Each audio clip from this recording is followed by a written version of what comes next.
نحمده ونصلي على رسوله الكريم أما بعد فأعوذ بالله من الشيطان الرجيم بسم الله الرحمن الرحيم ولا تكتموا الشهادة ومن يكتمها فإنه آثم قلبه والله عليم بما تعملون.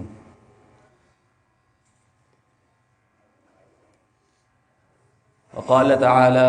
يا أيها الذين آمنوا كونوا قوامين بالقسط شهداء لله ولو على أنفسكم أو الوالدين والأقربين. صدق الله العلي العظيم.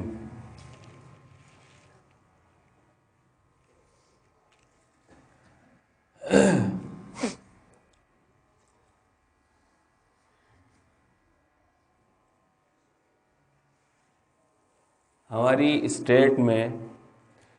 ایک ہفتے کے بعد میں الیکشن شروع ہو جائیں گے،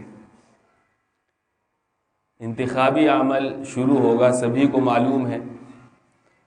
اور اکثر لوگوں کے ذہن و دماغ پر الیکشن اور انتخاب اور ووٹ یہ سب باتیں اس وقت چھائی ہوئی ہیں. اس لیے ہمیں اس موقع پر بھی جو شرعی ہدایات ہیں اور شریعت کے احکام ہیں ان سے واقف ہو جانا چاہیے. شریعت نے ہمیں کسی بھی موقع پر تنہا نہیں چھوڑا ہے، بلکہ ہر قدم پر ہر عمل میں اس کی واضح ہدایات موجود ہیں. ہمارے ملک میں جو انتخاب ہوتا ہے، جو الیکشن ہوتا ہے، اس کو محض سرسری انداز میں نہیں لینا چاہیے، یا اس کو محض یہ نہیں سمجھنا چاہیے کہ یہ صرف دنیاوی معاملہ ہے، ایک دینی اعتبار سے اس کا کوئی مقام نہیں ہے، بلکہ الیکشن کو جتنی اہمیت دنیاوی اعتبار سے حاصل ہے اس سے زیادہ اہمیت شریعت کے لحاظ سے حاصل ہوگی. جب الیکشن ہوتا ہے تو ملک کے ہر باشندے کو، ہر شہری کو جو 18 سال سے اوپر کا ہوتا ہے، اس کو حق رائے دہی استعمال کرنے کا حق حاصل ہوتا ہے، ووٹ ڈالنے کا حق حاصل ہوتا ہے. جمہوری جو نظام حکومت ہوتا ہے اس میں ایک طرز انتخاب ووٹ ڈالنا ہے جو ہم کرتے ہیں. اسی کی بنیاد پر یہ جمہوریت کا نظام قائم دائم ہے، چلتا ہے. یہ جو ووٹ ہوتا ہے الیکشنوں میں اس کی بڑی اہمیت ہے. ملکی قوانین کے لحاظ سے بھی بہت اہمیت ہے، اور ایک ملک کا باعزت شہری ہونے کے لحاظ سے بھی اس کی اہمیت ہے. گویا ووٹ کا حق آپ کو مل رہا ہے تو اس کا مطلب یہ ہے کہ آپ اس ملک کے ایک باعزت شہری ہیں، اور شرعی لحاظ سے بھی ووٹ کی بڑی اہمیت ہے. آپ غور فرمائیں کہ ایک ہی چیز بعض مرتبہ اپنے مقصد کے لحاظ سے اچھی یا بری ہو سکتی ہے. مثال کے طریقے سے آپ سب حضرات اپنے گھروں سے مسجد تشریف لائے ہیں، چل کر کے آئے ہیں. اپنے گھر سے آپ مسجد کے لیے جو چلے ہیں، ہر قدم پر آپ کو نیکیاں مل رہی ہیں. کسی کار خیر میں شرکت کرنے کے لیے آپ جا رہے ہیں تو آپ کا چلنا عبادت ہے، آپ کے قدم اٹھانا عبادت ہے، ہر قدم پر آپ کو نیکی ملے گی. لیکن اگر یہی چلنا آپ استعمال کریں کسی غلط کام کرنے کے لیے، مثلا شراب پینے کے لیے شراب خانے پر آپ جا رہے ہیں، تو اسی چلنے پر، جس چلنے پر ابھی آپ کو نیکیاں مل رہی تھی، شراب خانے کی طرف چلنے پر آپ کو گناہ ملے گا ہر قدم پر. یا کسی ڈانس وانس میں شرکت کرنے کے لیے قدم اٹھ رہے ہیں، تو یہی قدم اٹھانے جو مسجد کی طرف آ رہے تھے یہی عبادت تھی، لیکن جب یہ کسی شراب خانے، کسی ڈانس کی جگہ پر یا کسی رقص و سرور کی محفل کی طرف یا وہاں جہاں پر کوئی ناجائز کام ہو رہا ہو اس کی طرف جب قدم اٹھتے ہیں تو اس وقت یہی قدم، ان قدموں کا اٹھنا ہی یہ گناہ کا باعث بن جاتا ہے۔ بالکل آپ اسی طریقے سے سمجھیں، اسلام ظلم کرنے کی اجازت نہیں دیتا، اور اسلام بلکہ یہ کہتا ہے کہ اگر تم ظالموں کا ہاتھ پکڑ کر کے اس کو ظلم سے روک دو تو یہ بہت بڑا کام ہے۔ ظالموں کو ظلم سے روکنا یہ خود باعث اجر و ثواب ہے۔ ہمارے ملک میں جو الیکشن ہوتے ہیں، انتخاب ہوتا ہے، ہم اپنا ووٹ استعمال کر کے اگر ہم صحیح طریقے سے اپنے ووٹ کو استعمال کریں تو ہم ان ظالموں کو جو کسی عہدے اور مرتبے پر پہنچ کر کے اپنی رعایا پر ظلم کرتے ہیں، تو ہم ان ظالموں کو اس ظلم کی جگہ تک پہنچنے ہی نہیں دیں گے۔ یعنی آپ ووٹ استعمال کر کے اپنا ووٹ صحیح جگہ پر استعمال کر کے ظالموں کو اس جگہ تک ہی نہ جانے دیں جہاں بیٹھ کر کے وہ ظلم کریں۔ تو گویا ہمارا ووٹ ڈالنا یہ ظالم کو ظلم سے روکنے کا ذریعہ بن سکتا ہے۔ اور جس طریقے سے مسجد تک چل کر کے آنا عبادت ہے، اس لیے کہ یہ عبادت کا ذریعہ ہے، لہٰذا اگر ہمارے ذہن میں یہ بات ہے تو ہمارا ووٹ ڈالنا بھی عبادت ہے الیکشن میں۔ بلکہ بعض علماء نے یہ کہا ہے کہ ووٹ ڈالنا شہادت کی طرح ہے،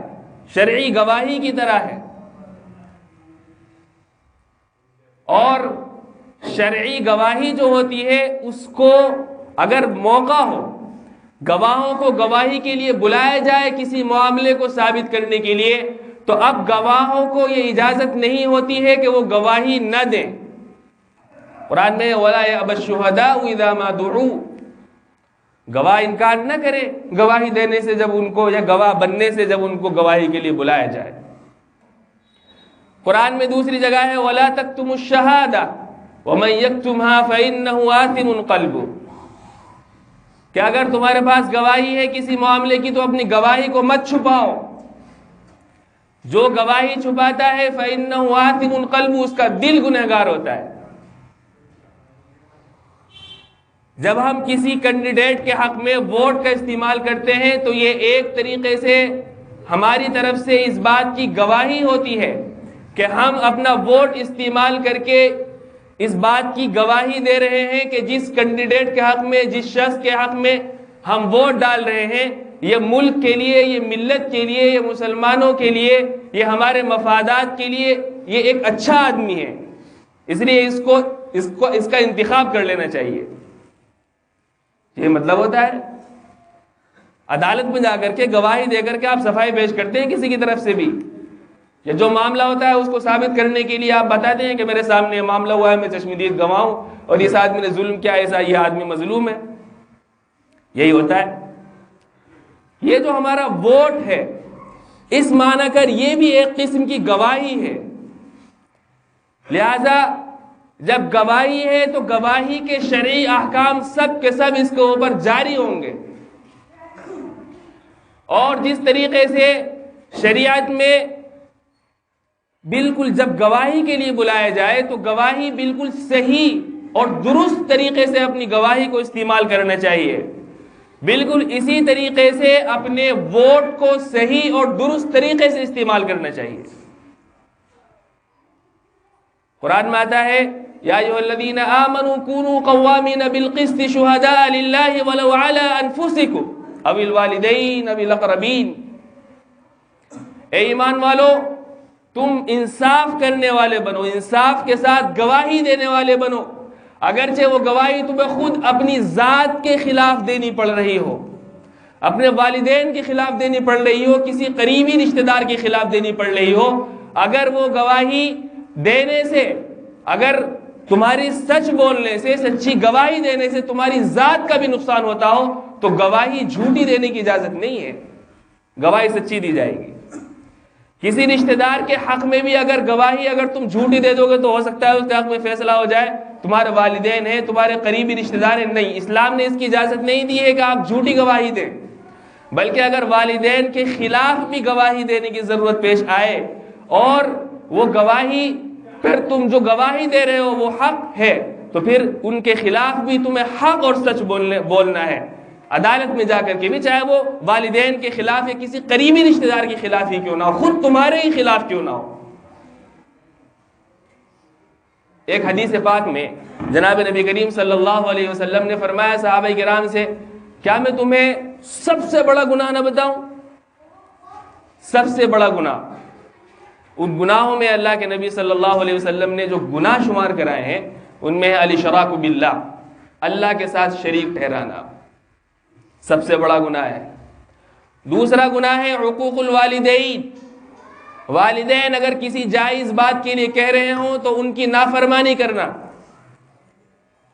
اور تیسری بات جو اس میں ہے وہ یہ ہے شہادت الزور, جھوٹی گواہی دینا. جھوٹی گواہی دینا بڑے سے بڑا گناہ ہے. اور آپ صلی اللہ علیہ وسلم نے یہ جملہ اتنی مرتبہ کہا کہ صحابہ کرام ان کا بیان ہے کہ ہمارے دل میں یہ بات آئی کہ کاش شفقت کے طور پر کہ اللہ کے نبی اس جملے کو اب نہ دہرائیں, یعنی جھوٹی گواہی دینا اتنا بڑا گناہ ہے. تو جب آپ حضرات کو یہ معلوم ہو گیا کہ ووٹ گواہی دینا ہے اور گواہی بالکل شریعت کے مطابق صحیح ہی دینی چاہیے, چاہے وہ اپنے ہی خلاف کیوں نہ ہو, اور جھوٹی گواہی نہیں دینی چاہیے, تو ہمارے معاشرے میں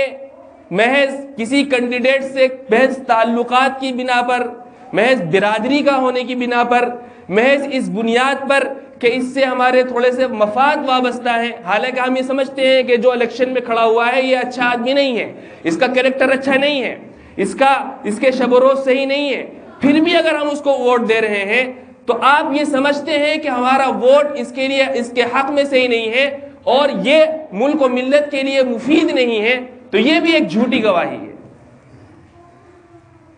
اس لیے ووٹ دینے سے پہلے جس کو ووٹ دیا جا رہا ہے اس کو اگر آپ مسلمانوں کے حق میں, اپنے ملک کے حق میں, اپنی قوم کے حق میں بالکل صحیح سمجھ رہے ہیں,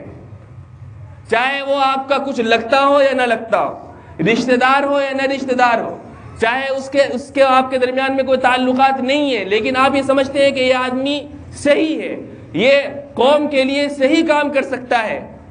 تو آپ ووٹ اسی کو دیں, خواہ کوئی ہو. اور ایسا بھی نہیں ہے کہ ہم ووٹ نہیں دیں گے, میں نے کہا کہ ووٹ گواہی ہے اور گواہی کو چھپانے سے نہ دینے سے قرآن نے منع کیا ہے, اس لیے ووٹ کا استعمال ضرور کریں. مسلمانوں میں بڑی غفلت ہے, 18 سال سے زیادہ کی عمر میں 18 سال کا اگر کوئی ہو جاتا ہے تو اس کا ووٹر لسٹ میں نام آنا چاہیے. سب سے پہلی کوتاہی ہماری یہی ہوتی ہے کہ ہم خود اس بات کی کوشش ہی نہیں کرتے کہ ہمارا نام ووٹر لسٹ میں آئے. حالانکہ ضروری ہے کہ آپ اس کے اندر غور کر کے دیکھیں, ملک کے لیے بھی, ملک کے قوانین کے لحاظ سے بھی ضروری ہے کہ آپ کا نام ووٹر لسٹ میں ہونا چاہیے, آپ کے خاندان کا نام بھی ووٹر لسٹ میں ہونا چاہیے. سب سے پہلے یہ کام کرنا تھا ہمیں, اور جب ووٹر لسٹ میں نام آ جائے تو پھر اپنے ووٹ کا بالکل صحیح استعمال کرنا, یہ بھی ہماری ذمہ داری ہے. اس کو غفلت میں یا اس کو ہلکے میں بالکل ہمیں نہیں لینا چاہیے. آج کل کے دور میں الیکشن کی اور ووٹ کی جس قدر اہمیت ہے آپ سب حضرات اس سے واقف ہیں. الیکشن ہوتے ہیں, ووٹنگ ہوتی ہے, 40%, 50%, آدھے لوگ کہاں چلے جاتے ہیں. اس لیے سبھی حضرات اپنے ووٹ کو صحیح طریقے سے, اس طریقے سے استعمال کریں کہ یہ ایک شرعی ذمہ داری ہے, شرعی فریضہ ہے. اس کو چھپانا یا اس کا استعمال نہ کرنا یہ ہمارے حق میں مفید نہیں ہے, بلکہ اس کو استعمال کریں اور بالکل صحیح جگہ استعمال کریں. ان طاقتوں اور قوتوں کے خلاف, ان طاقتوں اور قوتوں کو ہمارا ووٹ نہیں جانا چاہیے جن سے ہمیں نقصان پہنچا ہے, یا جن کے منشور ہی میں ہمارے قوم اور ملت کو نقصان پہنچانا لکھا ہوا ہے. وہ ان کا کام ہی یہ ہے. محض چند ٹکوں کی خاطر بعض مرتبہ ایسا ہوتا ہے کہ بعض لوگ رشوت لے لیتے ہیں, کچھ دے دیا کہ جی ٹھیک ہے ووٹ جو ہے نا ہمیں دینا آپ. جب آپ کو یہ بات معلوم ہو گئی کہ شرعی اعتبار سے یہ گواہی ہے بالکل ایک شرعی کام ہے, اس کے اوپر آپ کو اجرت لینا کچھ بھی لینا حرام اور ناجائز ہے, یہ ایک قسم کی رشوت ہے, یہ اپنے ملک سے بھی غداری ہے, اپنی قوم سے بھی غداری ہے. اس لیے اس کو محض یہ ذہن میں نہ رہے کہ یہ محض دنیاوی معاملہ ہے, شریعت میں بھی اس کے اوپر پکڑ ہوگی. اسی طریقے سے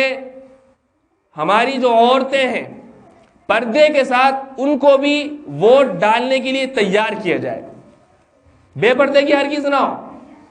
پردے کے ساتھ ہر شخص اپنے گھر میں جو گھر کی عورتیں ہیں ان کو بھی جہاں پر ووٹ ڈالنے کا انتظام ہے پردے کے ساتھ ان کا بھی جو ہے ووٹ ڈالنے کا انتظام کرنا چاہیے. بہرحال یہ چند گزارشات تھیں, الیکشن سامنے ہے, ہم اس کو محض دنیاوی چیز سمجھتے ہیں, اس لیے چند باتیں عرض کر دی گئی ہیں. اللہ تبارک و تعالی ہمیں عمل کی توفیق عطا فرمائے.